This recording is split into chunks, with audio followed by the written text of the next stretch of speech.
You are now listening to Vigilantes Radio, presented by the Only One Media Group. This is the people's choice for quality interviews, celebrities and special guests. Hosted by Demetrius Dini Reynolds. Call in to join the mix at 701-801-9813. For the complete archive of episodes, visit onlyonemediagroup.com and be sure to like us on Facebook at Vigilantes Radio. We welcome all. Enjoy the show.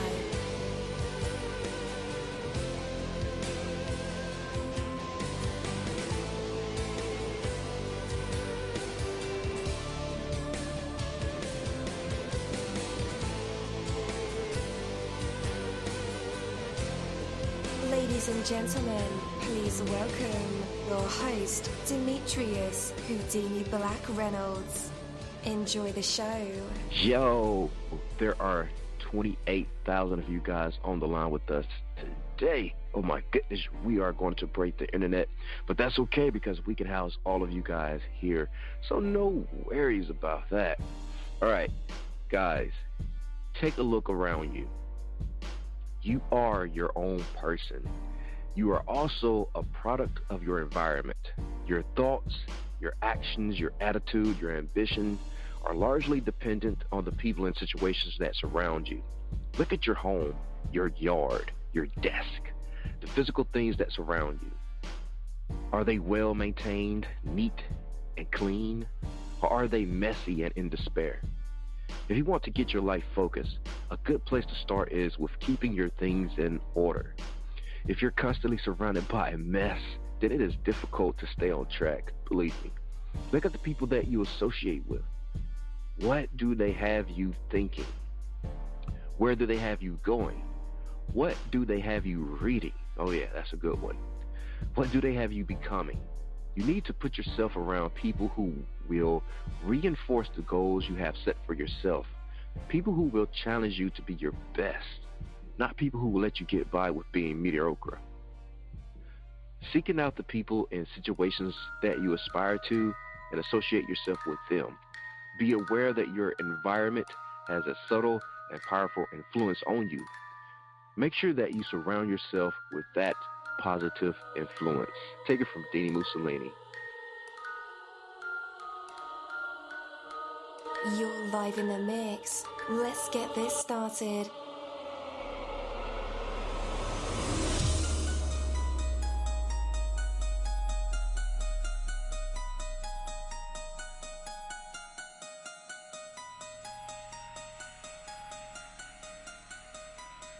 Yo, it feels so good to be back with you guys once again. So one time for my people who are indigos and starseeds, and 2 times for my people who are vegans.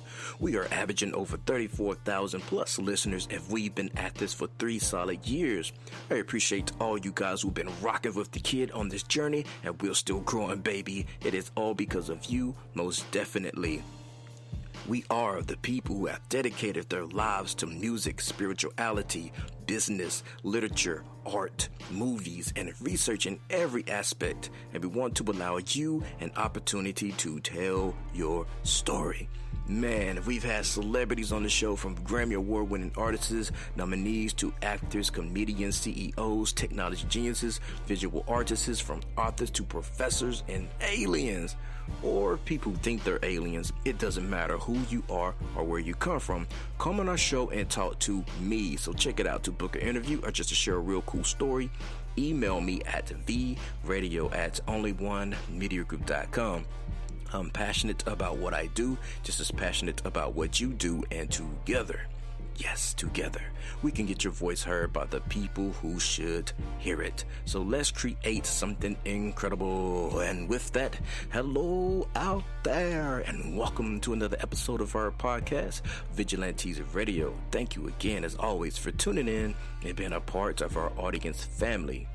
You know the number to dial. It's 701-801-9813 to connect with us or our guests, or you can hop in and mix directly from my website, which is onlyonemediagroup.com. Scroll over to the Vigilantes Radio tab and slap that go live button, and you'll be right here live in the mix with all of us or in the chat room. So feel free to shoot over some questions to ask our guests while they are here. And as always, all episodes are available for free download. You can grab it from Spreaker.com/only1mediagroup, iTunes, YouTube, the app called Podcast Addict, or over at our website, and that goes for every single episode that we've ever aired.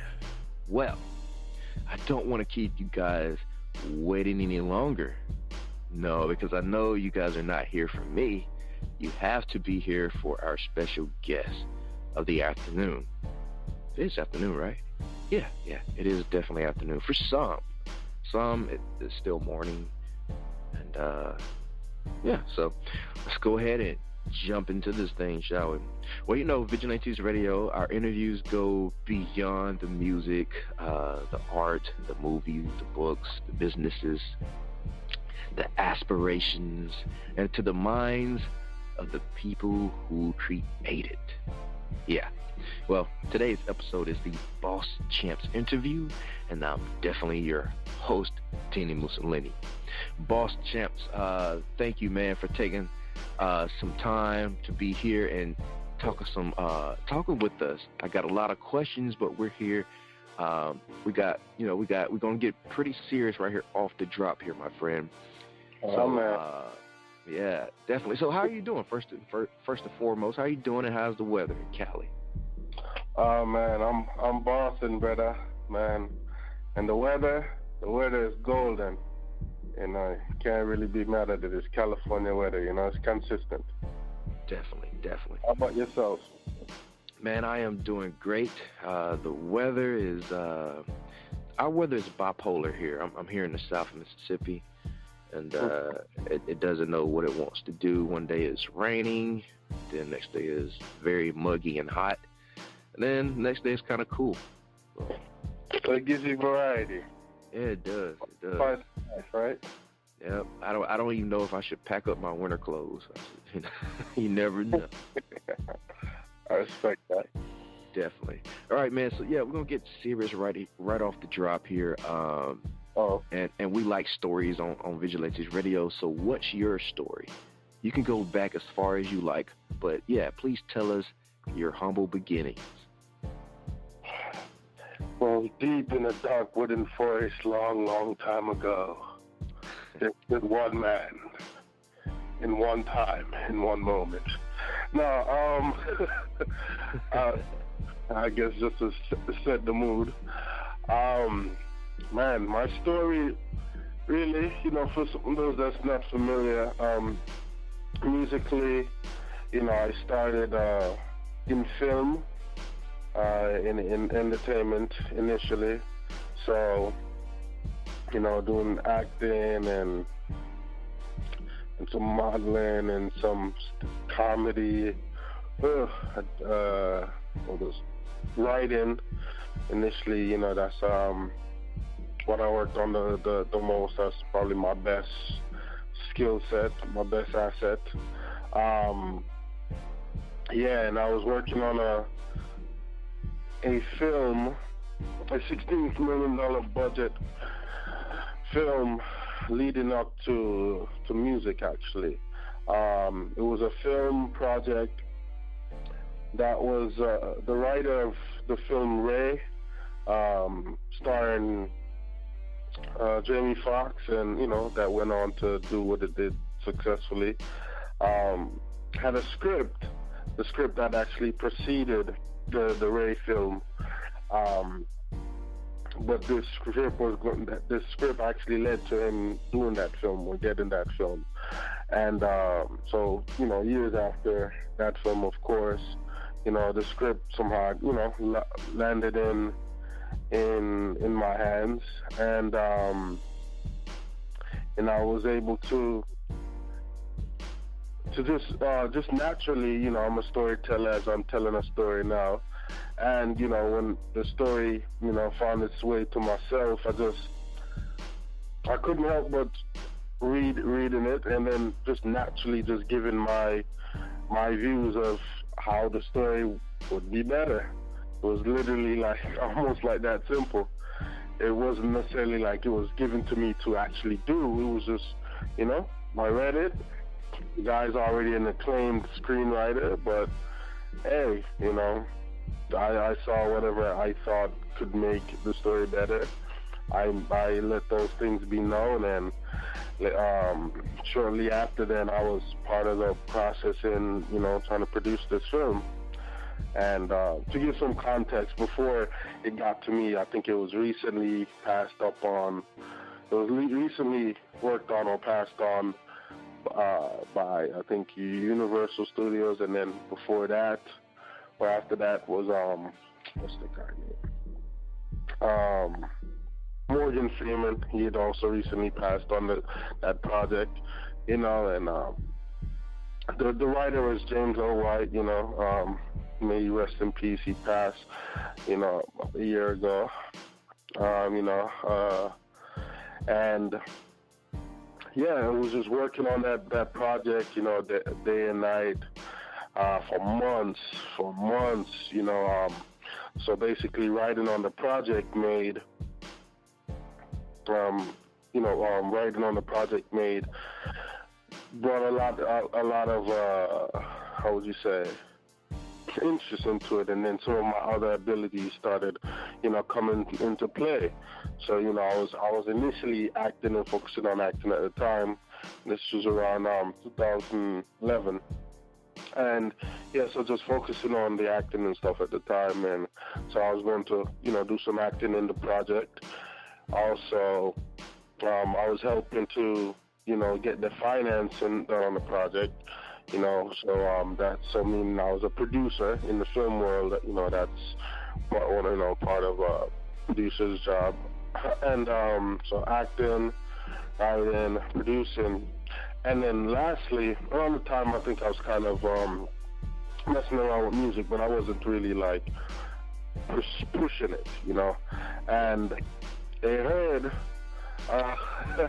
this was kind of funny, but they heard some music I'd done, and it wasn't anywhere. It was like I wasn't posted anywhere or anything. Somehow, I don't remember, because, we'd have meetings and conversations daily when you're working on projects. And somehow they heard some of my musical ability, and I remember saying, because there was a couple different soundtracks going into the film. It was going to be like the score of the film itself.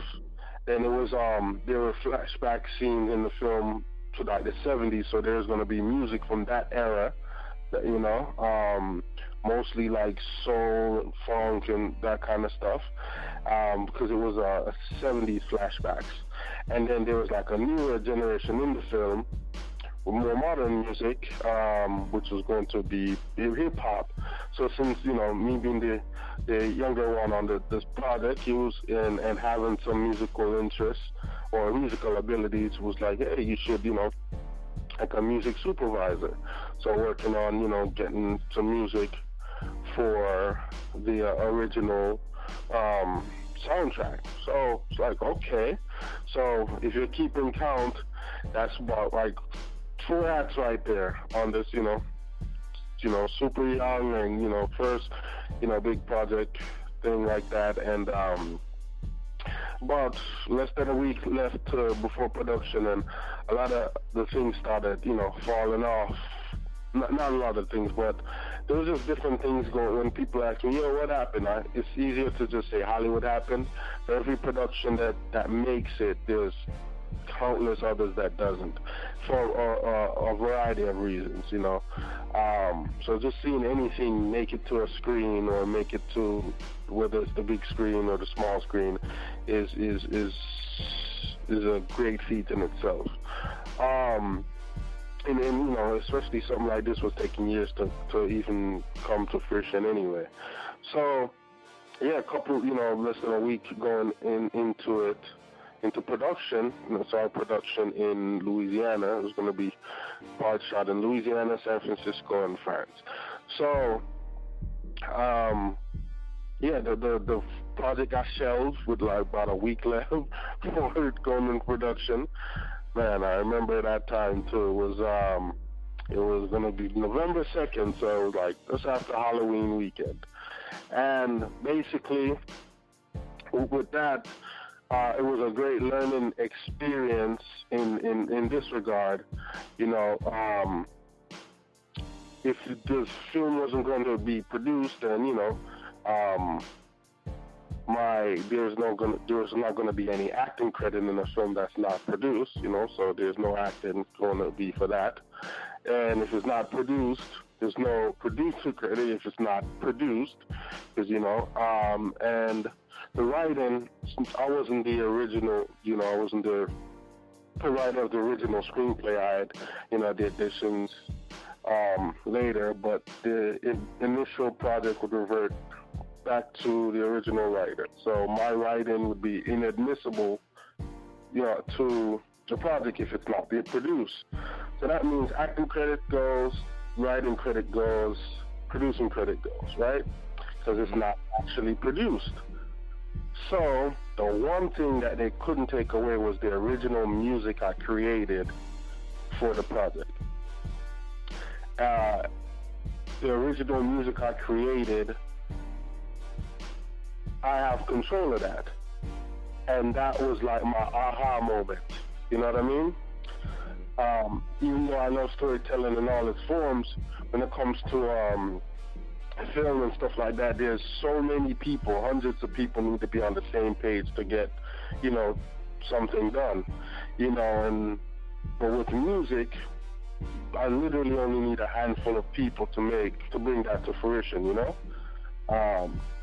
From conception to completion, you know what I'm saying? So, and that was the thing, and, you know, every song, just like every film, is a story, you know? So whether it's a 90-minute, 2-hour story or a 3-minute story in the guise of a song, you know, it's still storytelling. And that's when I really just locked in and said, you know what, I'm focusing on music. I can tell as many stories through music. And I just like the feel of independence. The feel that I can, you know, work on something. I can get up with the idea, go to the studio, make it happen, and have a finished product and decide what to do with it next.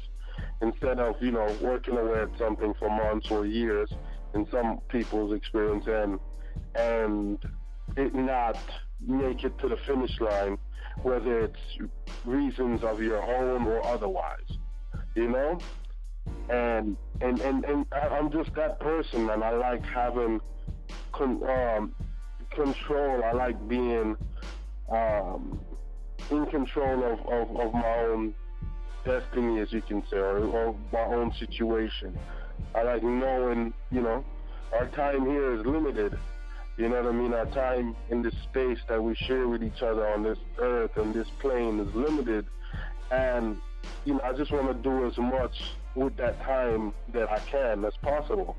So I guess that's my long-winded answer. Definitely, bro. All right, man. As direct as can be, boss, are you an artist that is truly committed to your work? And how so? Brother, 100%, 1,000%. That's still the same percentage when you know, bring it all back down together. But whether keeping it 100 or keeping it 1,000, I'm so committed to my work. Like, anyone that's worked with me can see that. You know, I get so excited every single time to go to the studio. And like, one of those things I also do is I got really serious about the music thing, you know, a couple years ago before my first project. I created a Music Monday. You know, I said, #Music Monday. And the rule was, no matter what's going on in life, Monday was for music.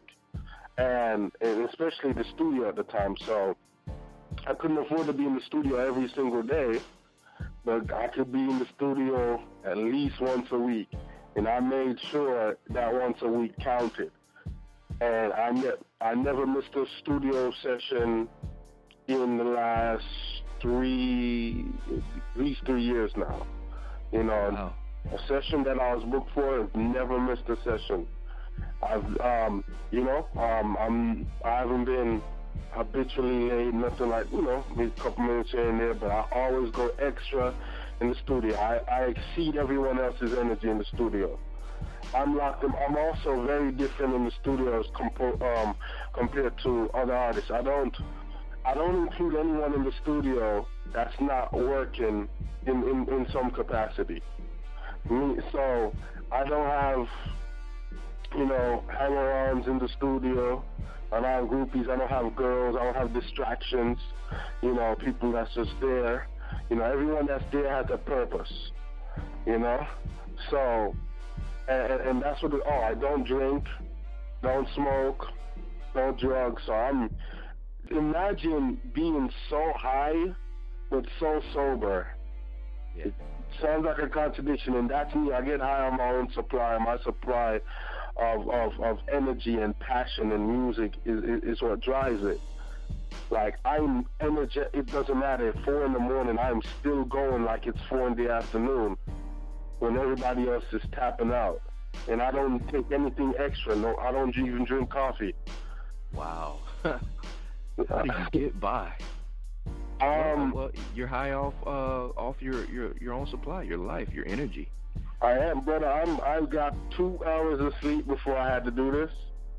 Mm-hmm. Literally, 2 hours of sleep before we have this interview, and it's just, I don't know. So that drive to succeed and that passion is what is like. I guess is really what drives me. Sometimes I can't sleep because I have a weird relationship with sleep because I'm so excited about life. Yeah. Like, when I lay down, my mind is going and going. Then when I get up, like, I can't wait to be up again so I can do more things. Mm-hmm. It's hard for me to take vacations because I'm consistently thinking about what I want to accomplish and what I'm not accomplishing when I'm taking that time off. So I'm a workaholic, I guess. Definitely. And man, you just pretty much answered our next question for you, which was, we get a good overall sense of who you are. You're positive, you're upbeat, and passionate about the things you do and view in life. So yeah, you just answered that question pretty much. So each and every day on Earth, walls are torn down socially and then put up again politically, in a never-ending battle for cultural balance. So tell it to us straight, boss. In this day and age of the internet, can we really say what we want? Does true freedom of speech exist? And can we truly stand up for what we want to stand up for? That's a great question, and it's weighed like the Libra scales, I feel like, yes, you can. I mean, they say you might suffer the clapbacks or shade and, these different terms. But, the one thing with what social media has brought about and the internet has brought about is the ability to just express yourself more. At least initially you can express yourself, and however people react to it after that is however they react. But you do have the ability to just go up there and, say what you feel for the most part. Yeah. I mean, yeah, you can, but I don't know, man. When I was coming up, my perception of, speaking your truth was, say what you got to say, mean what you say, and stand by it. Right. Nowadays, you got people who retract their statements and they're issuing apologies left and right. True. And, are they claiming on, somebody hacked my account. Right. They're not standing up for what they're not standing up to their word. And it almost seems like, is America or, this day and age, people are too sensitive? I mean, like, what's going on? What's your opinion? Oh man, that's very you hit some good points right there. I'd say America, but also America has a great influence on the world and and connection to the world, and the eyes of the world are upon us here. You know, so a lot of times what happens here will affect, you know, what happens in other places, and even if it doesn't affect it, they're looking. So I feel, yes, we're in an age where, you know, a lot of things you do, I guess, like you say, more PC.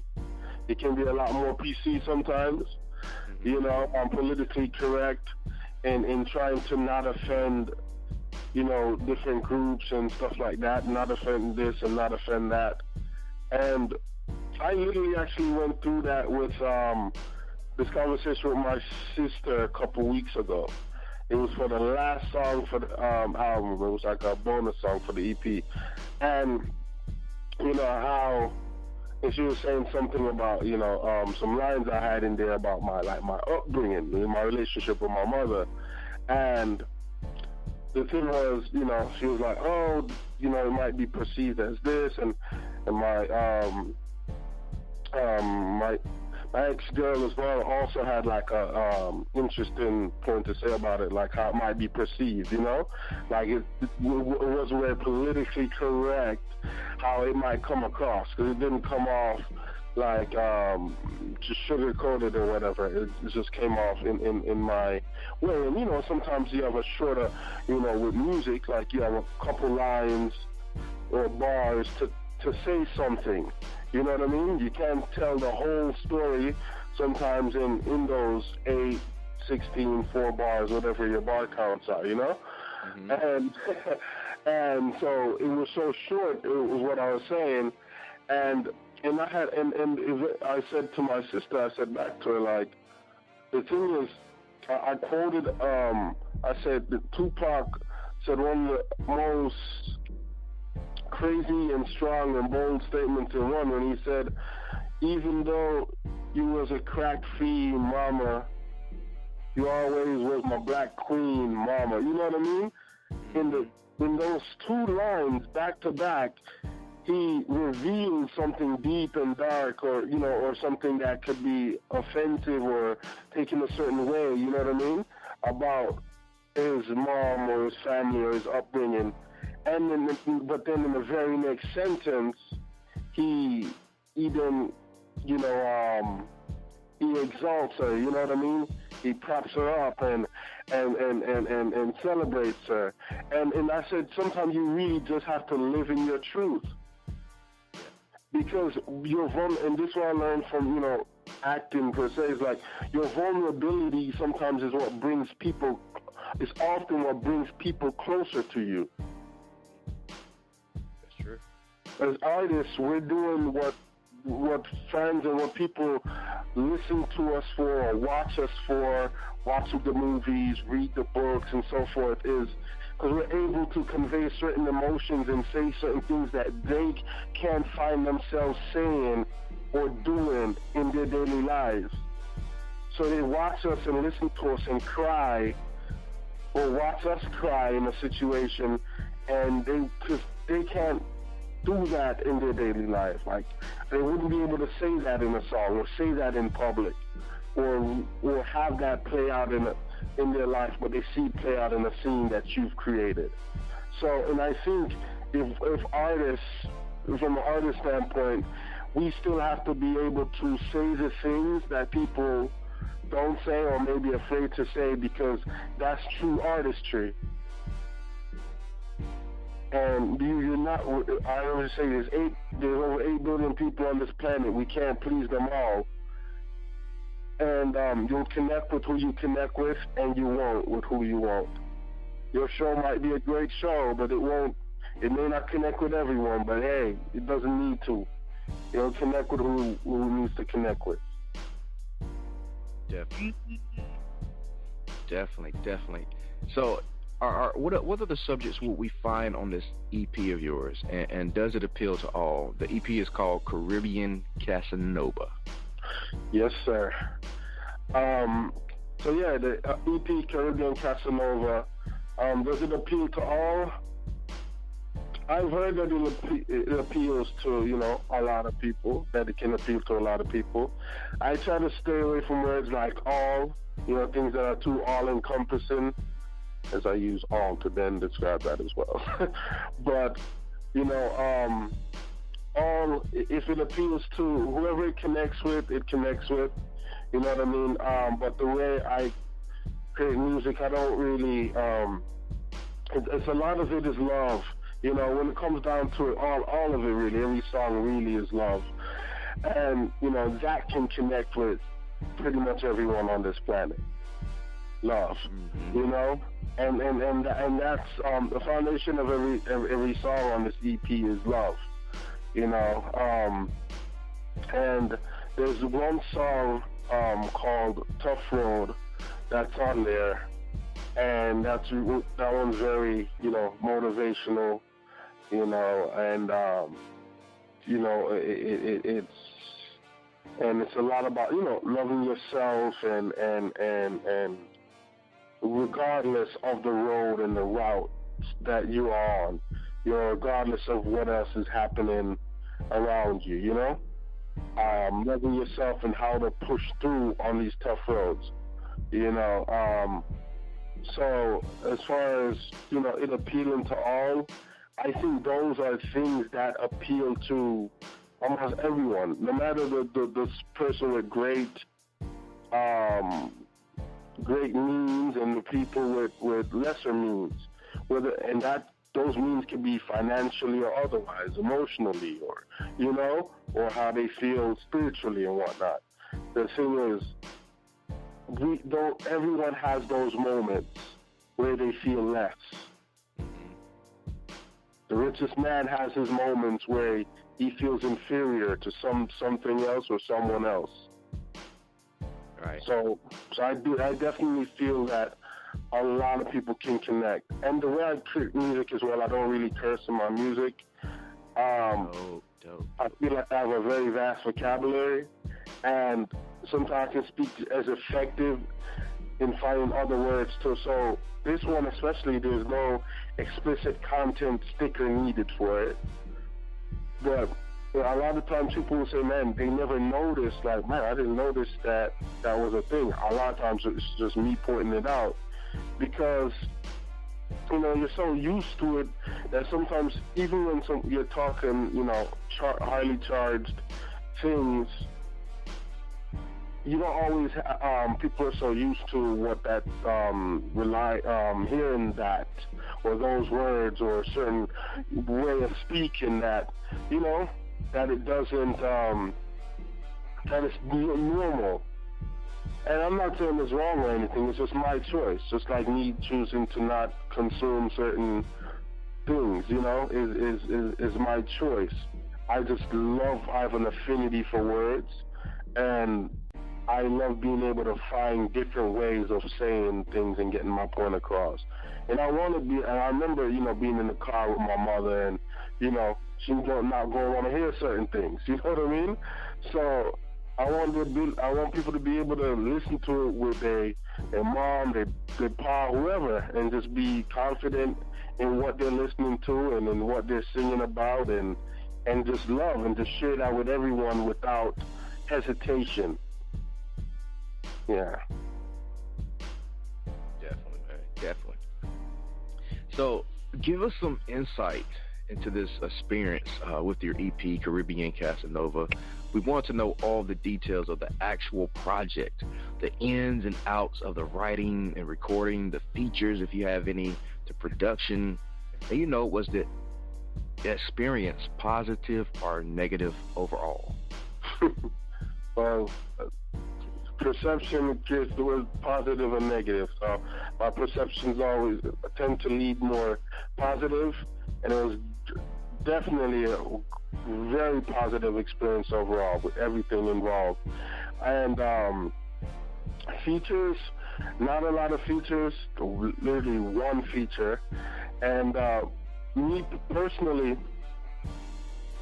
I don't do a lot of features. I'm not one of those people, not that I don't like collabing. I do enjoy, you know, other people's artistry and, you know, and celebrating other people's art and working with them in different ways. But my thing, like I think, when I shared the story about my film background, and I like being able to have a control, and with features and stuff like that, you're depending on people to be somewhere at a certain time or turn something in, or and then when you have to perform it, things like that, you know what I mean? Yeah. And I know what I know what I will allow myself to do. Like, I'll do everything necessary to get something done or follow through on something. And I had to learn the hard way, that not everyone is going to have your passion or your integrity or your drive and things like that. You know what I mean? And so I don't do a lot of features because I just really just lock in. And plus, a lot of times you'll think, there's some different features on it, because a lot of times people say I sound like different people on the songs, because I'm combining different styles, sometimes. And with my ability to do that, I also see I don't need as many as well. I'm showcasing so many talents. So from me singing on songs to me rapping, I guess you can say like hip-hop, American hip-hop type ways, or me speaking Caribbean type ways on songs, all included.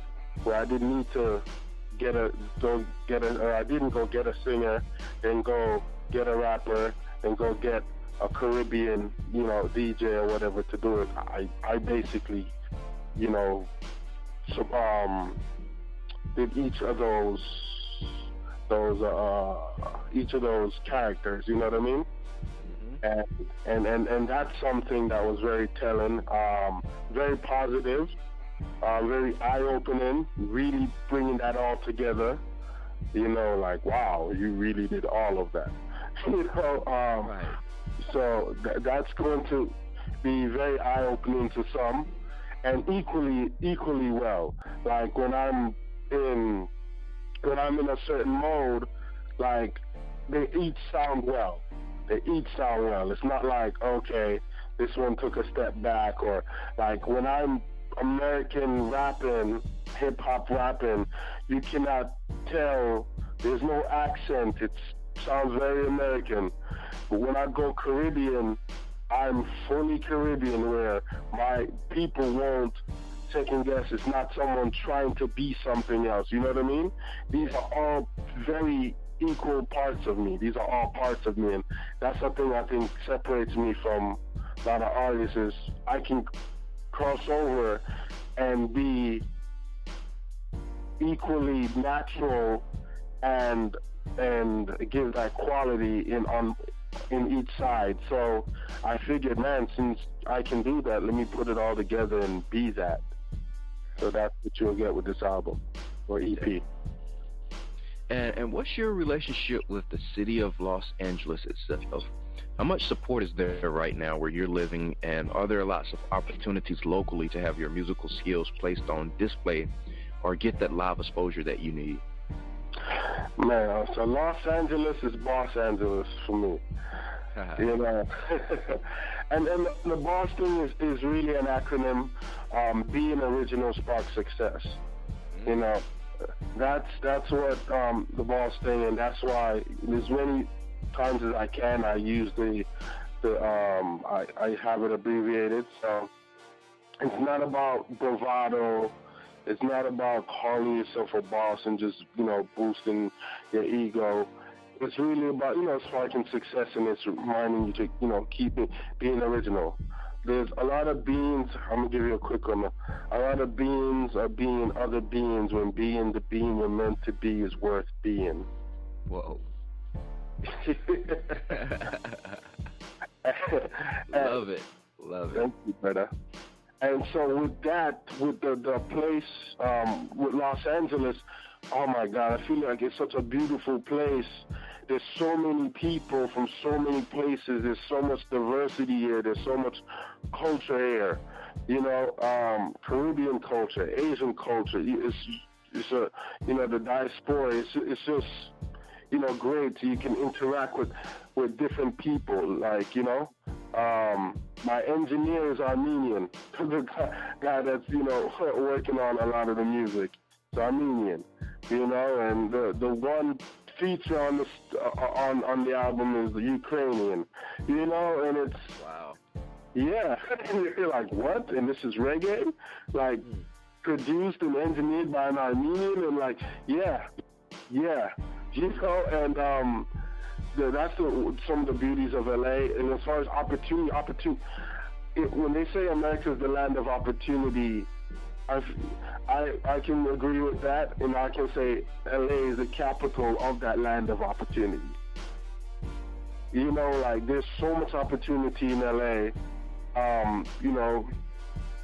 where you find yourself, and as far as it comes to performing, there's so many places, so many venues, so many situations.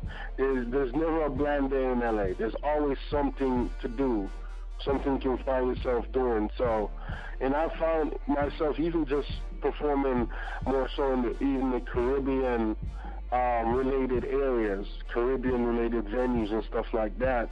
My boy Q-Boy, with Jamaica Gold and Got Reggae in LA, he'll always trying to get me into a different Caribbean spot, you know what I mean? To showcase those abilities. So all right, so I have an incredible need to avoid complacency. You said there's a lot to do in LA, and I believe it. I'm back and forth between my home and LA all the time. I have a bandmate. Actually, my band is stationed out in Los Angeles and San Diego, so I'm there all the time for practice and shows.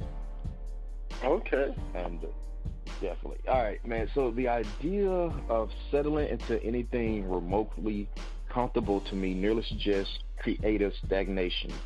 So how do you believe,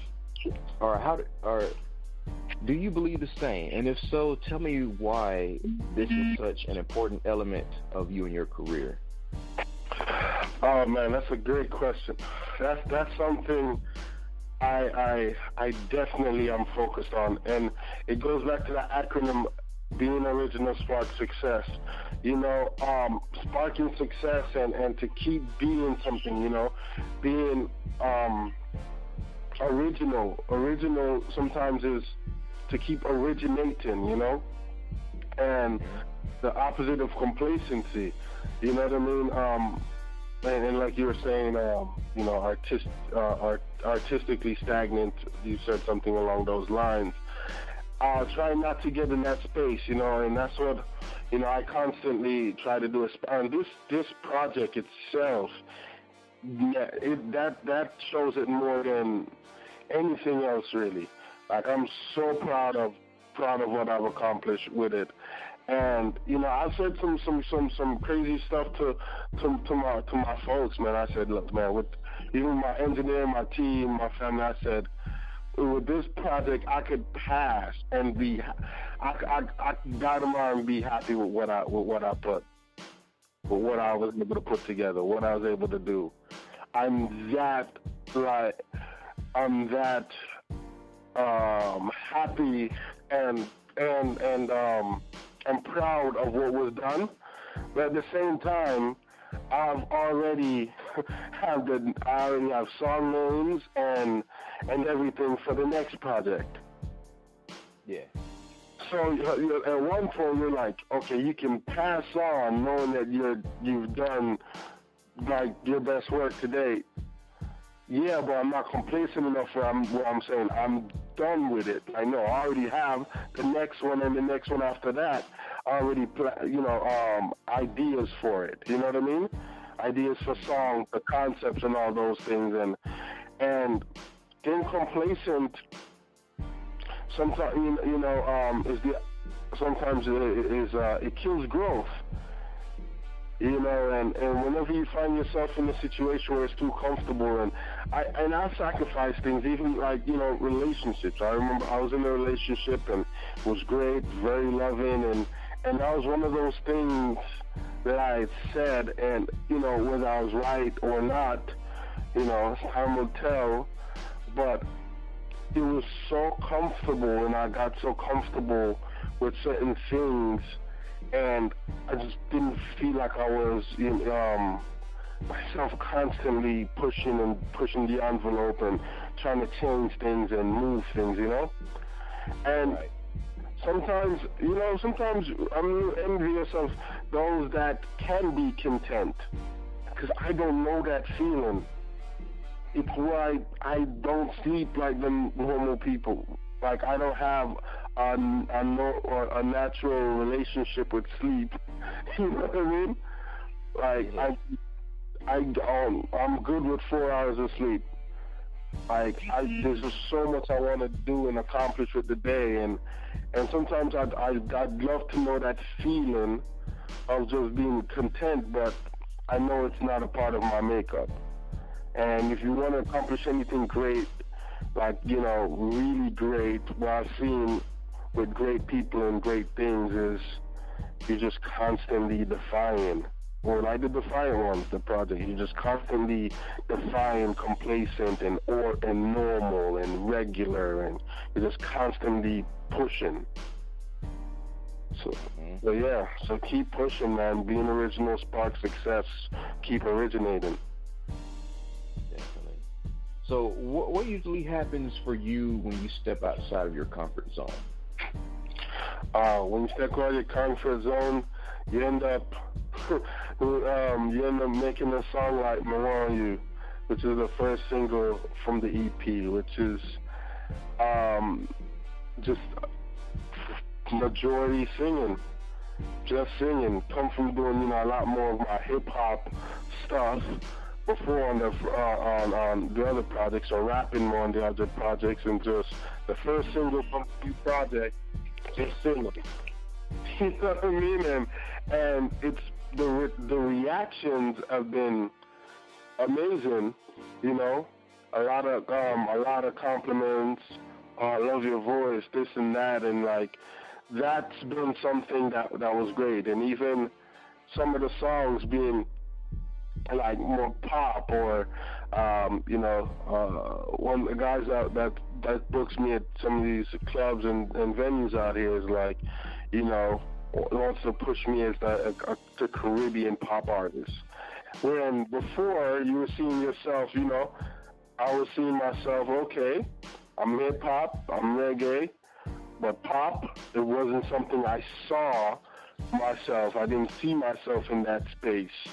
But you know what I mean? And the people's reaction to the music, and even having pop artists like asking me to help them, write songs, or to remix my songs, or or add verses and do their own spins, or do covers of my song. It's like, that's interesting when I wasn't seeing myself in pop. You know what I mean? Mm-hmm. So that's been very eye-opening. It's been an amazing experience. Definitely. All right, so how comfortable do you ever find yourself at any point artistically, boss? And how intense does this creative process become?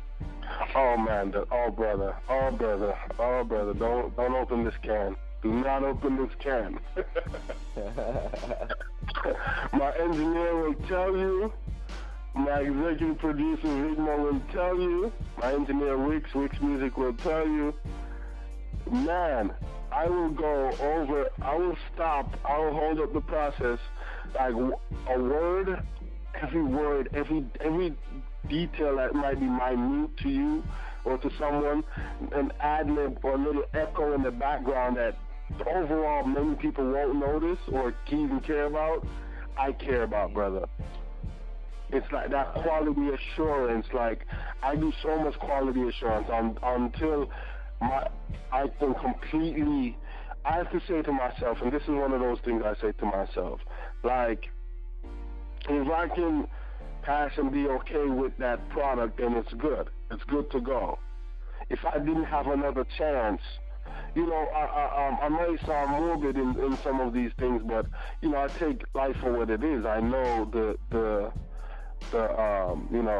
finite results of life, and that, with that also, I guess, helps keep me going as hard as I go. So if I can't be okay with this thing, like, why do it? Right. Why do anything to be okay? Like, I don't do anything to be okay. So, brother, we will go over this song until it feels like we can't do anything else to it. Throw anything, throw some sauce on it, throw some grapes on it, throw some gravy on it, throw anything in the pot and then you can always pull out things from whatever you throw in the pot. Obviously, if you're actually cooking, you can't do that because it's so much I cook. But using that metaphor, we can always take things back out of the mixture.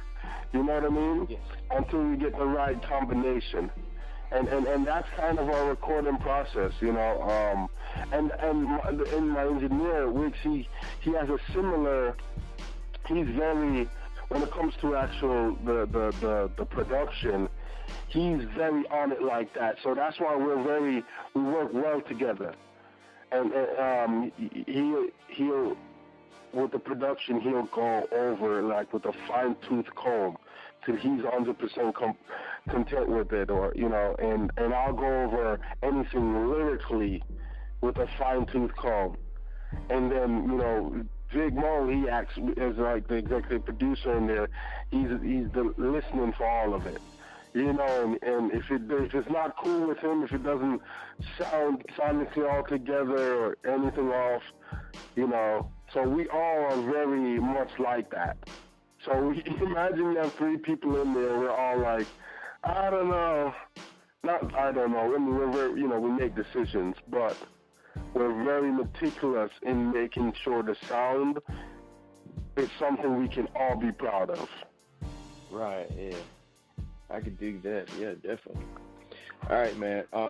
And I kind of envision you as one of those people that when it's time to go, it's go time, get on the stage, there's nothing else going on in the world, and if people need to find you, they can find you at a studio with the doors locked because it's time to make a vision become real. And you kind of mentioned that earlier in the show, is that you don't have people around idle doing nothing when you're working in the studio. You're working. So yeah. At the very least, I'm picturing someone that is absolutely absorbed into the work, the process, and the material, because again, I think you see that clearly from your previous roles in entertainment business.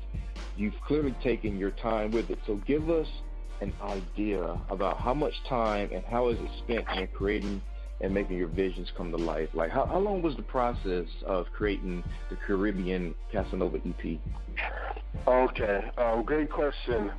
Man, as far as being in the studio, like, even if my mama calls, brother, if my mother calls me, almost no one's getting through, brother. It's like a force field. Like, I don't want anything, like, look, it's that one day. It's just one day a week, you know, and those 8 hours, 4 hours, 4 to 8 hours, like, you know, outside of that, you can get in touch with me anytime. But when I'm in that space, it's sacred, brother. It's sacred. It's like it's like what do you call for others what would be church or spirituality or what do you call praying. It's you know, that's almost like what I equated to, like when you're so locked in. Like, this is that moment. Do not bother me. I'm working right now. And it's crazy because you hear weird sounds coming out of the studio and laughing and this and that, but we're actually working, and that's our actual work atmosphere. I'm the person I'm okay with doing random stuff. I make all kind of sounds and sound effects, and those things become parts of music. But as far as you were saying, the creative process in Caribbean-Casanova, the bonus song on there, funny enough, is probably the oldest song on there. I had the concept for that song a couple of years ago, maybe at least since fall of 2015, I think, at least in 2015. And I remember because the team I was working with before on my first project, the Past Due EP, and that's how I got the nickname. Was one of the times that the nickname Caribbean-Casanova showed up, because of how how I interact. We were at an event. Empire, the show was having a series premiere red carpet event in Studio City, California, and some of the some different celebs and stuff was there and all of that, and I got to walk the carpet and did an interview, blah blah blah, and she was the person that was working on me with my publicity and stuff like that. She was there and she's just watching me work the room. She said, "Man, you're like Caribbean Casanova." She's like, how I'm charming and this, that, how I just work the room, I guess. And that's kind of where that aim came from. And then when I was doing the first single came October of last year. We didn't record it until February, but I got the beat, the production for that song from producer Jaboy Bailey, Da Vinci. He's in the Caribbean, Jamaica. He sent it, and that's where the internet is integral. Like, we met through Instagram, so we hadn't physically even met, and he sent me the production, and immediately I immediately just started singing on it. I didn't go into, I didn't mentally say I'm going to sing or do this and that. I literally heard it and just started singing this emotion. This is how the emotion came out, and I just started singing from start to finish. So I'm going into this whole, and it kind of set the stage for what the rest of the EP became, because I'm just singing throughout this whole thing now, and it's like, wow, and that's why. Yeah, that song, whenever I need any motivation or anything going back into it, I listen to the first single, which is the first song, because it kind of led to that. And then the whole thing it just made sense. With so many love songs, Caribbean Casanova just made sense. And with so much of it being Caribbean vibes and beats and, so much of it made sense. It just all came together perfectly. Definitely. That's cool, man. That's cool. Work in the room. That's how you got the name Caribbean Casanova. That's incredible. So, like many interviews we done lately, I got this script to you late in a sense. I'm usually, my return rate is usually within an hour, but I think it took me like a day and a half or so. The spike in interest and popularity and requests we've taken on has led us to a massive time shrinkage over here. And I say we, but it's really just me. Okay. Where, I could personally swear that these 24 hours in these days have somehow become 12 hours long. Time seems to just disappear. I mean, I'm kind of like you, man. I go to sleep for a few hours, and I'm back up again because my brain just won't go to sleep. It's always thinking of new ideas, new add-ons to the show, all kind of things, Yeah. So you've always got to be, and also in today's business world, you got to be out there on the internet promoting something, tweeting something, or posting something to maintain a relevance in today's world of fast clicks and short attention span. And we all know it can be very exhausting to keep up, with this fast-paced 60-second videos. But we all do it because we love it, and sometimes we just got to. So still tell us about the struggle to get the word out as an independent artist, because I truly feel there's not too many people that can understand what it's like and the work that it takes on our side to get the ball rolling. Oh man, that's heavy, brother. You said it. No, it's very even like as far as you getting the content out to me, like really, I feel best like that it's natural. I wanted to just take the questions as they come. That way I can give the most natural answers. You know what I mean?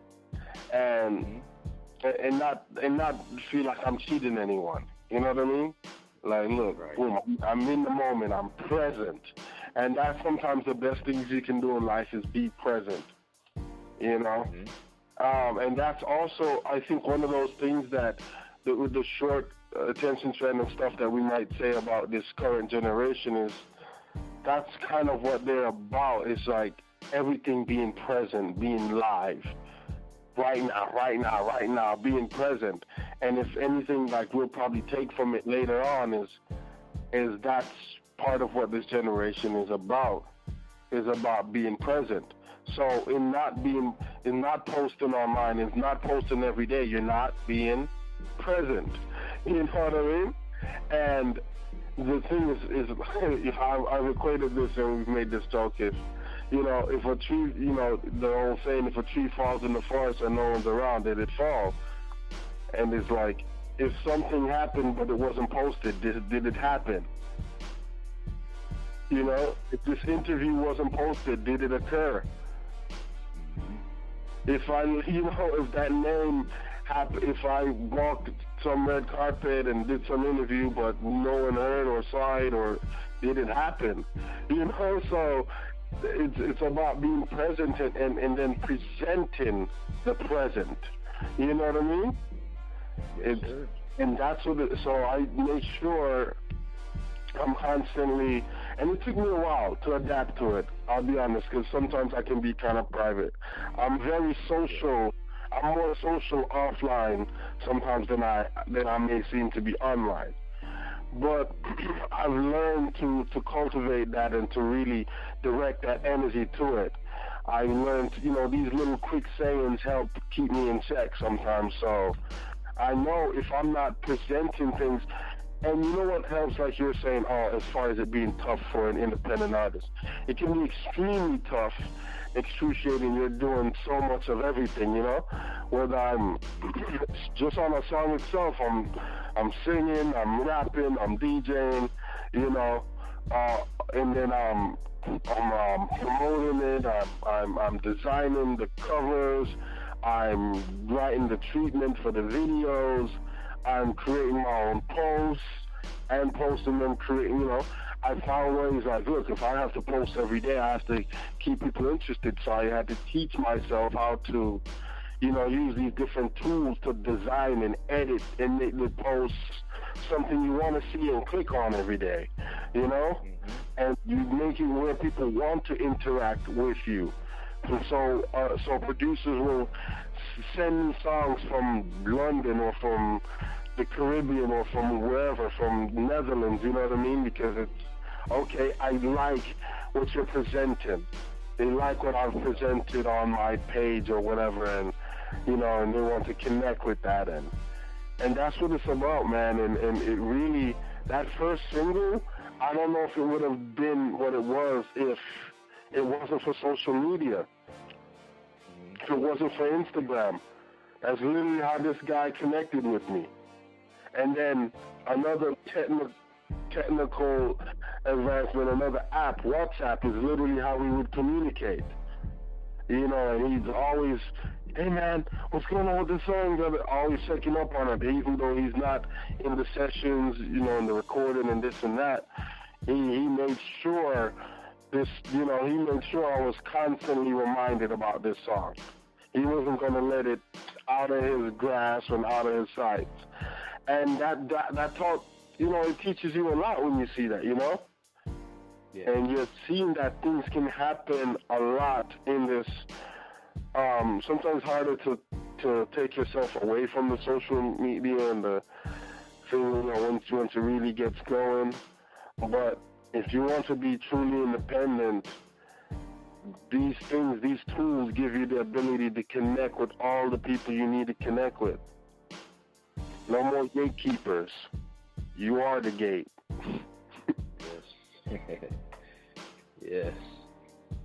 All right, man. And listening to you, talk about that, I came up with another question for you.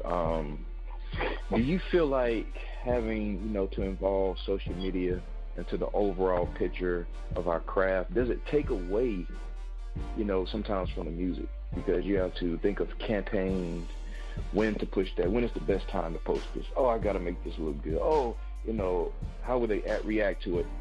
But what am I going to follow up with it? Do you ever feel like the social media aspect kind of takes away from the musical aspect?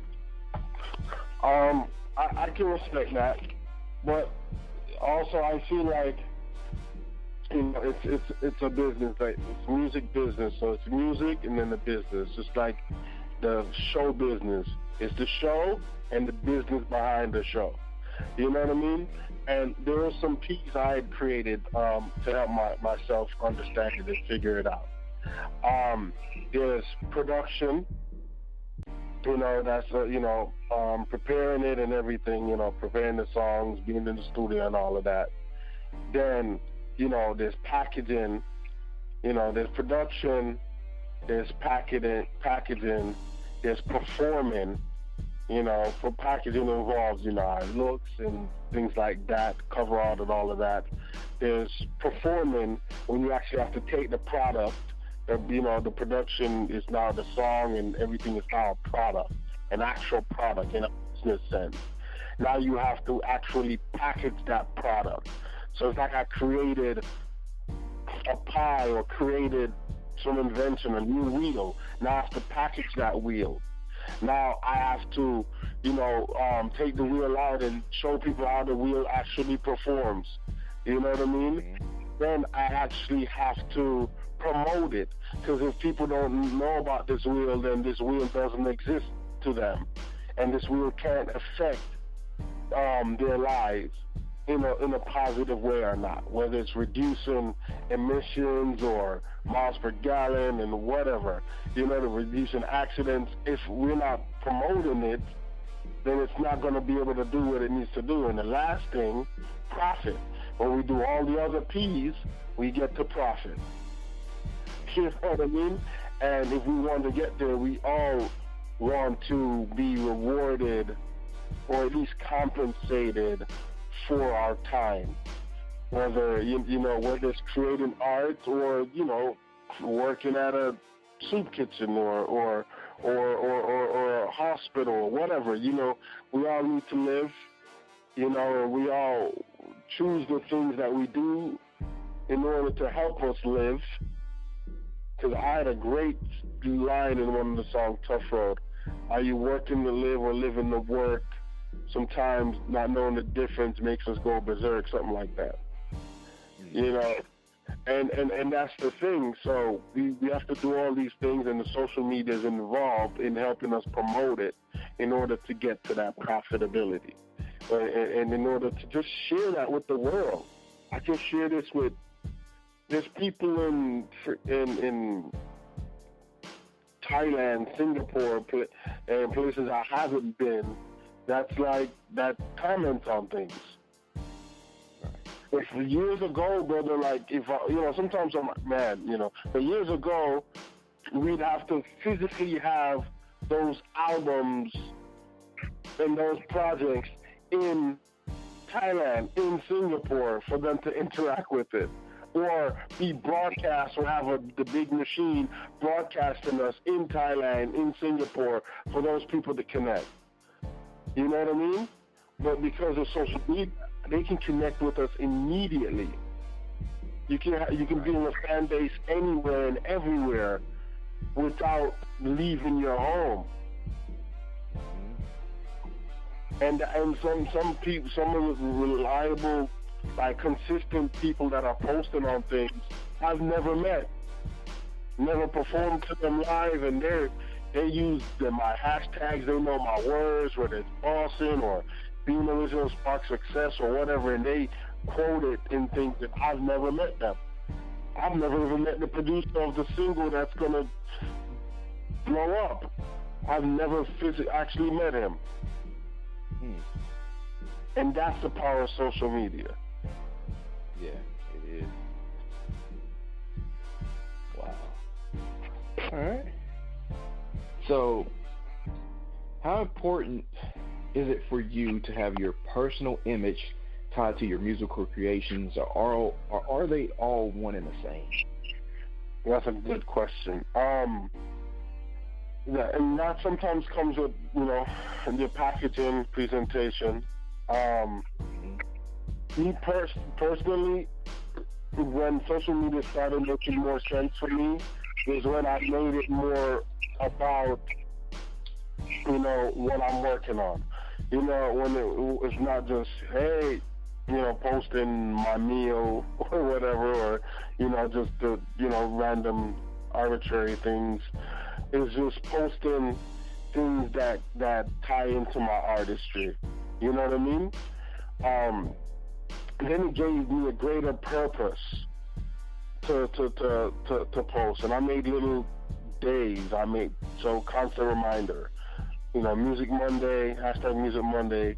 Hashtag Tuesday, where I'd actually post a tune, something related to it. Wednesday instead of Wednesday, I'd post something that's a win or regarded a win within the past 7 days. Thankful Thursday, I thanked a fan or thanked someone for something, someone that recorded at my show or commented on songs. And Free Day, which is Friday, that's when I do like a freestyle or give something away for free. Saturday is Swagger Day, where it's usually something style related. And Sunday, style could be with a musical style or my merch or whatever. And Sunday instead of Sunday, which I'm actually quoting lyrics from something I've actually sung. And those things help keep me, like, I know what to do with each day. Like, okay, it's going to be different content, but I know what to present. You know what I mean? It helps give me a purpose. And that's what these things are. You're presenting things, but presenting them with a purpose. What are you presenting? What's the reason? If I'm posting meals, like, am I a chef? Am I a home cooker? Am I trying to, the things that the content you're putting out there should connect to you personally. Yes. And that's what social media is. People want to be able to see peeks into your life and connect with what's going on, not just traditional media where it's like, hey, look, buy this, this is why, it's like, you get to see this is me in the studio. Oh, this is real fans' reactions and, things like that. And having my personality packaged a certain way. I know, like, when I leave the house, there's certain things I wear when I'm performing because it's what people, it's my style anyway. But I also learned, okay, I can't wear my cape and certain hats every single day. It'll dull it. But for my performance, certain things like, because what happened is I went to certain events without it, and people were like, oh, I expected you to have your this and that. And I'm like, okay, now people are looking for it. Oh, it's your branding. Okay. Because people, we can all have a business, but what people remember is the branding. Starbucks ain't the only coffee. They just branded it better than others. They may not even be the best coffee. I don't drink coffee, so I wouldn't know. But but I know them because their branding is above the others. And that's what it is, your personality and who you are and being able to brand that. Being, as you call yourself, Houdini, and, and like, that's part of your branding and how you speak and how you interview. That's right. Cool deal, man. Cool deal. Great observations there. So, this EP, gotta address the elephant in the room. The purpose of why we all here, right? Mm-hmm. When will the EP be out? I think I got some mixed dates by the end of July, or it may be out. It could have been out by the time the interview, is published. Right. But I know the release party is sometime this month, though. We just crossed over into August. Unexpectedly, I wasn't expecting August to be here this quick, but it's here. Brother. Yeah, it's here. So, can we get a definite date? Yeah, so, let's see, 3 weeks. So pretty much, let's see, I think the 3rd week of August, we shouldn't have the release party by then, and everything was, finally submitted fully and everything at the end of July, literally the end of July. So that was like July 31st.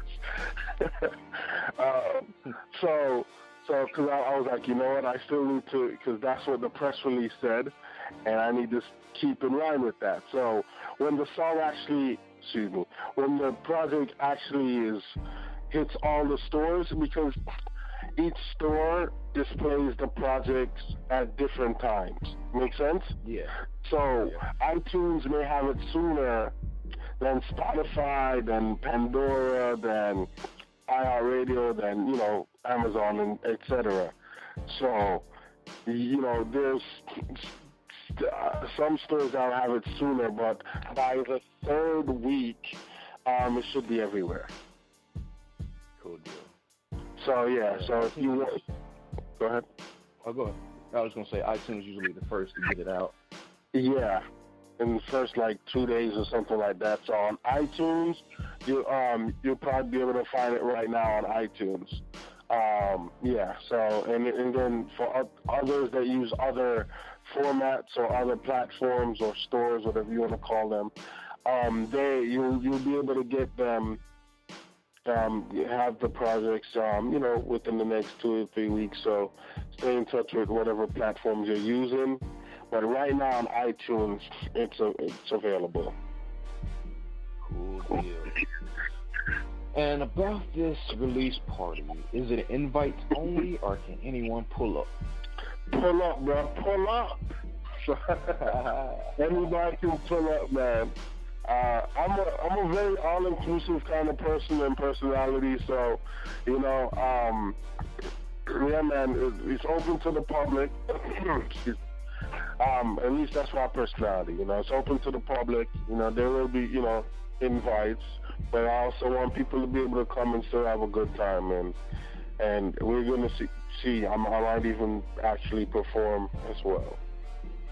Definitely. All right, guys, after the music break, it'll be time for our usual tradition. It is called the Hot Seats. And our fans love this part of the segment, and of course, along with the actual interview, but the audience gets to hear either some vocals, maybe a poem from Boss Champ's inspirational speech, spoken word. Maybe he will freestyle rap for us. Maybe have a joke or a story or two. Or maybe he can even crank out a live instrument. Well, you never know what these creative minds and vessels will produce in the spotlight, and this afternoon we'll find out if Boss Champs have what it takes to be put on the spot, a test of his true artistry, and maybe even some hidden talents. But for right now, we have Boss Champs, Mi-wan-u. Let's get to it.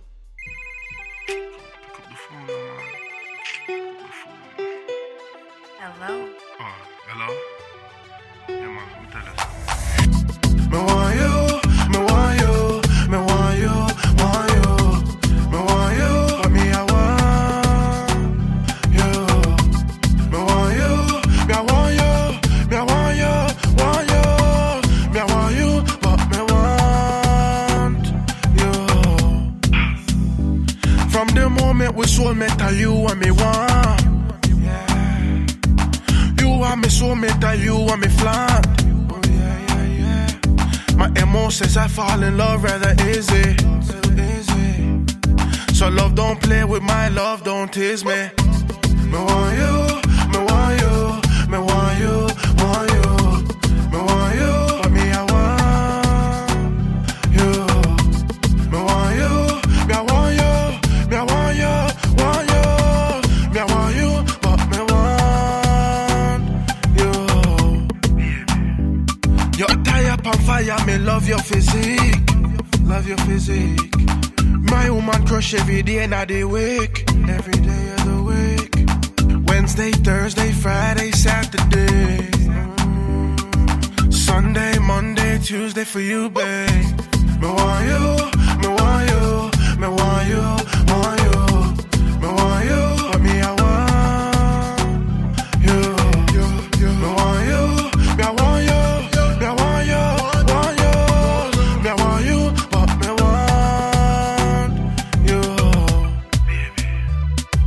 me in love with love and the feeling it brings. Encompass me whole to my soul, healing things. Please do not judge me, I know I have issues. I just want to be loved and I'm hoping that it's you. Me want you, me want you, me want you, want you. Me want you, but me I want you. Me want you, me I want you, me I want you, want you. Me I want you, but me want you. Want me, want you. Oh, I love your vibe, I want me try to. How about this life, I want me got you. Tell me want you, if you want you. Want me, want you. Oh, I love your vibe, I want me try to. How about this life, I want me got you. I feel want you, yeah, me, I feel want you.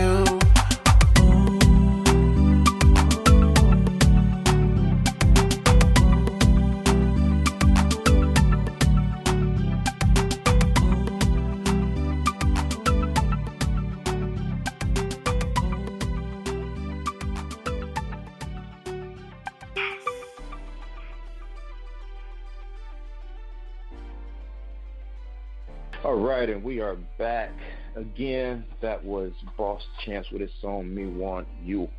All right, life skills. So this year, or this past semester, my second grade son recently brought home a note from school explaining that the school was implementing a life skills curriculum in every grade. And what came with the notes was a list of these life skills that children will be encouraged to develop and use. And I thought it was a very useful and a thought-provoking list for people of all ages. So here was the list. The first thing was integrity. To act accordingly to your sense of what's right and wrong. Initiative. To do something because it needs to be done. Flexibility, to be willing to alter plans when necessary. Perseverance, to keep at it. Organization, to plan, arrange, and implement in an orderly way to keep things orderly and ready to use. Sense of humor, to laugh and be playful without harming others. Effort, to do your best.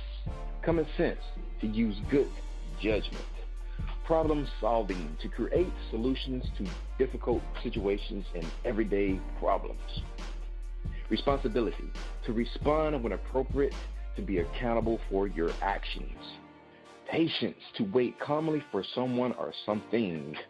Friendship, to make and keep a friend through mutual trust and caring. Curiosity, a desire to investigate and understand your world. Cooperation, to work together towards a common goal. Caring, to feel and show concern for others. And last but not least, courage, the ability to persevere and withstand danger, difficulty, and fear. And oh my, that is an incredible list to be, teaching kids at such an early age, because those are all life skills that we use each and every day. Sometimes we use them without even thinking about it. And that's because we're so familiar with each and every one of these skills because we used it so much throughout our lives. Since we were young up to now, adulthood. If you're still young, you're probably still, just exploring what some of these things really and truly mean. Some of us adults don't even really truly understand what these things are and how they help us in our everyday lives. But once you fully understand it, you have control over your environment. I know earlier I said you're a product of your environment. That is so true. And I'm not saying it in a sense like if you come from the slums like I did, but what was supposed to be my outcome in life? Jail, dead, maybe. That's what they said, the stats are supposed to be dead in jail because of where I come from. Product of my environment. But my mind was my environment. The things I saw myself doing in life became my surrounding. My friends, my family, those were my surroundings. And I had a choice who I would keep around me, keep away from me. So those same choices is what make your life turn out the way they are. We are truly in control of our life path, you know? Not some religion. Belief in a high power? Yeah, of course. He already knows, they already know. But it's up to us to find out for ourselves. And each and every one of our decisions take us down a different path until, we become who we are supposed to become. Some take a little longer than others, but hey, it's going to happen either way. All right, so let's go ahead and bring back the man of the hour, Boss Champs. You are now live in our hot seat. What do you have for us? This seat is hot. Yes. What I have for you? I have to do something, some piece of artistry, right? We're ready. Yes. Yes. So, I guess maybe going along with what you're saying, here's something. You're talking about courage and those things, right? Yes. Okay. So that was probably the biggest one I took from the value thing you're talking about, what your son had in from school. And so I'll say, this is like a verse for me, the future's forsaken, but the future's not for certain. Our people out there aching and our people out there hurting. Until they close the curtain, I'm going to keep putting this work in. Bag it up like Birkin, smirking. Working it just to live or living just to work. Not having enough is enough to go berserk. That's why our kids feel the need to hit the scene and twerk, and our kings in the traps with the straps getting murked. Life is a tough boss. Wow. Hey, man, I like that. I like it. I like it a lot. Appreciate it. Definitely. All right, man, we are now... Well, you survived our hot seat, man. Congratulations. Did I? I'm thinking about having it, yeah. I don't know, man. Well, about having, like, T-shirts made, for people who survive the hot seat, and sending them a Vigilantes Radio T-shirt saying, I've survived the hot seat. Check out my... Actually, that's not a bad idea. Gotta keep it hot. Man. Yeah, gotta keep it hot. So we're in the next segment of the show, the last part, where we offer you the open floor. I'm only human, so there's no possible way that I could actually cover everything that you probably wanted me to bring up or talk about. So in this final moment, you have that opportunity to say whatever it is that you wanted to say or wanted to talk about. Man, we covered so much, man. I appreciate. Thanks for the floor. Thanks for the interview. Thanks for the opportunity. Thanks for exposing me to your people, your following, your fan base. I definitely appreciate it and the time here. If you I don't want to say, but if you love good music, it's there. The Caribbean-Casanova EP. It's love songs, but it's songs about love. Maybe it'd be better to say. So if you want to hear more songs about love, whether it's mi-wan-u, which really is talking about, it's a two-part. I'm wanting you, but I'm wanting you. That's what that song's about. It's upbeat and fun and all of that, but it's real message in there. The song ends with, I just want to be loved and I'm hoping that it's you. That's, real vulnerability, honesty. There's another song called Deserving on there. That'll be the next track and probably the next single as well. Just talking about, when you realize someone does what somebody deserves, and what you'd like to afford them.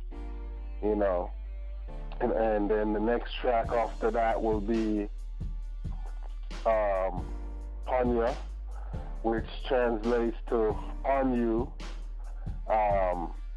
and that one's more party, upbeat, dancing, and it's that relationship when you're familiarizing yourself with someone, you know? Right. Like that.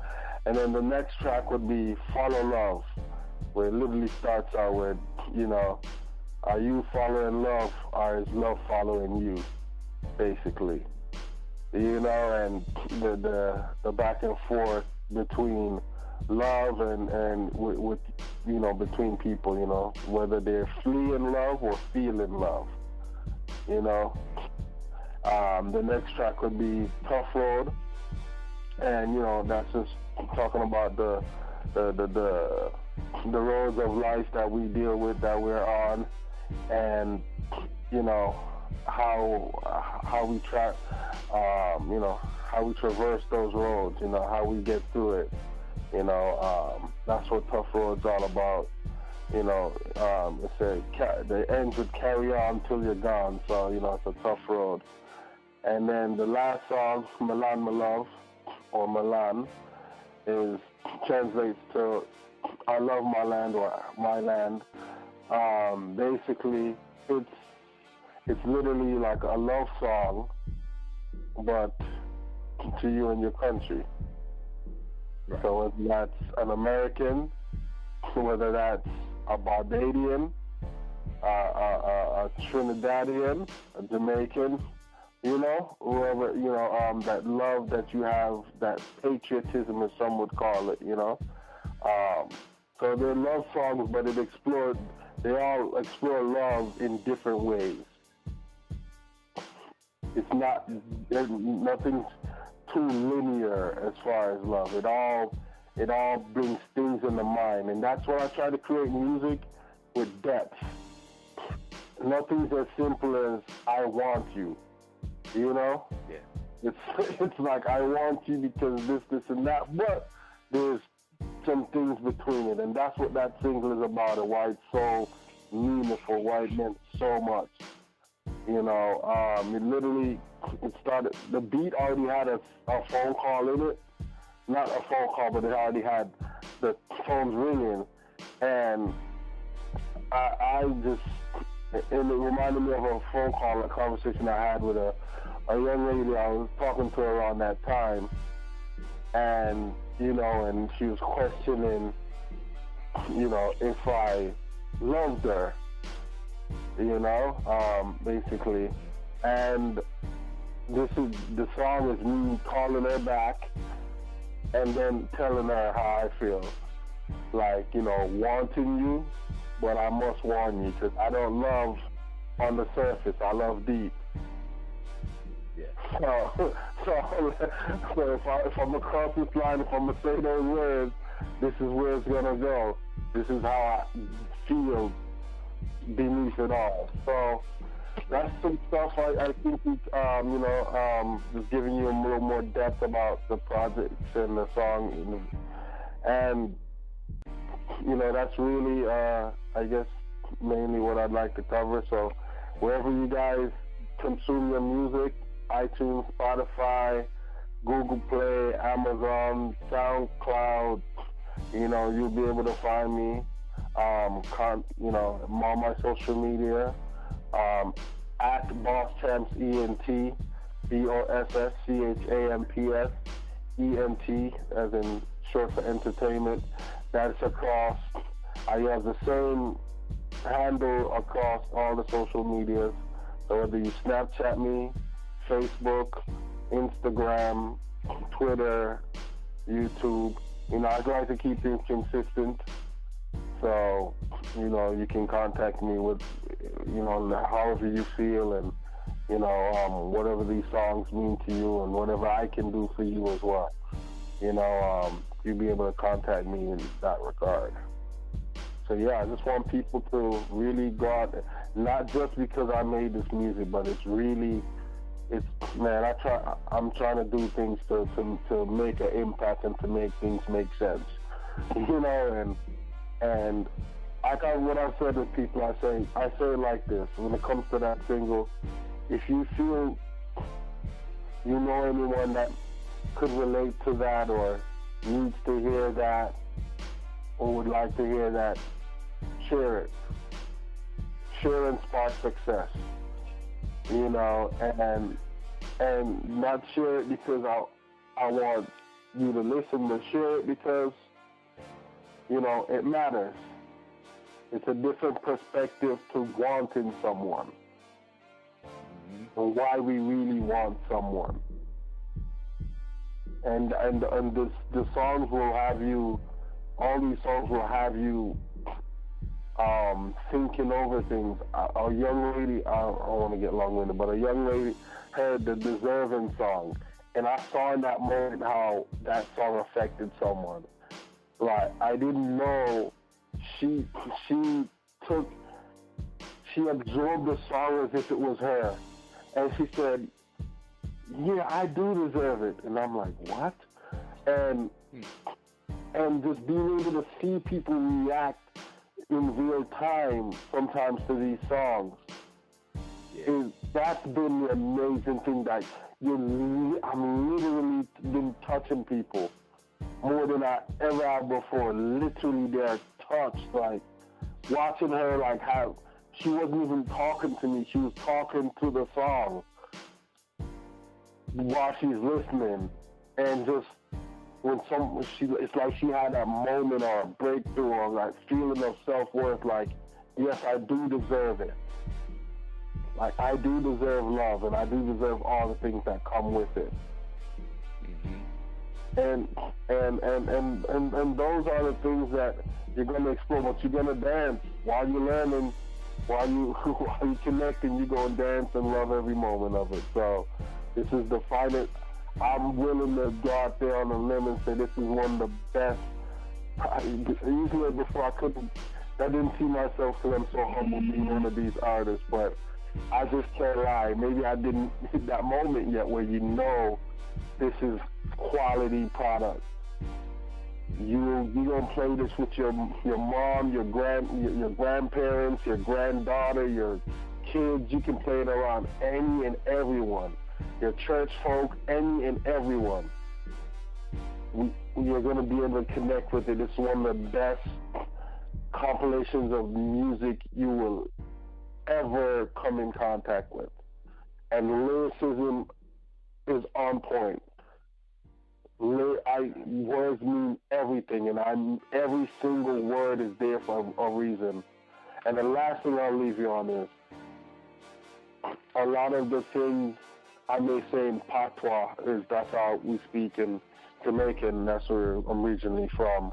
That's I also, on the back of the some of the song names, I translate a little bit. So I know people like the words and the term or like speaking with the accent. So I kind of am bridging that a little bit. So people that like that culture, the Jamaican culture, you'll be able to connect with it a bit more with these songs. Awesome. Cool deal. All right. Just in case you didn't catch any of those social media links or his website, I have them in the description of the show. So all you have to do is click the link and connect with this brother. All right. Special thanks to Boss Champs for joining us this afternoon. Thank you, my Vigilantes family, as always, for checking out my podcast over here at Vigilantes Radio. All episodes are available for free download, and you can grab it from either Spreaker.com/Only1Media Group, iTunes, YouTube, the app called Podcast Addict, or our website, which is only1mediagroup.com, and that goes for every single show that we've ever aired. If you'd like to request music or send something for us to play, email it to theradio@only1mediagroup.com.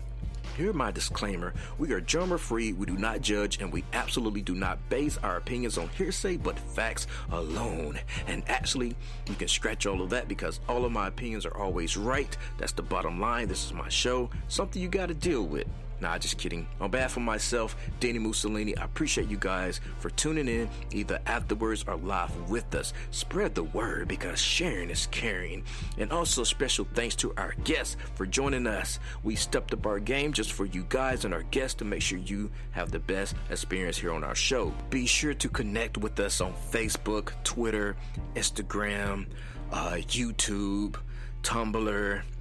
We are all over. Just connect with us and we do follow back. Okay, well, just remember to be yourself and be absolutely freaking great at just doing that. Peace.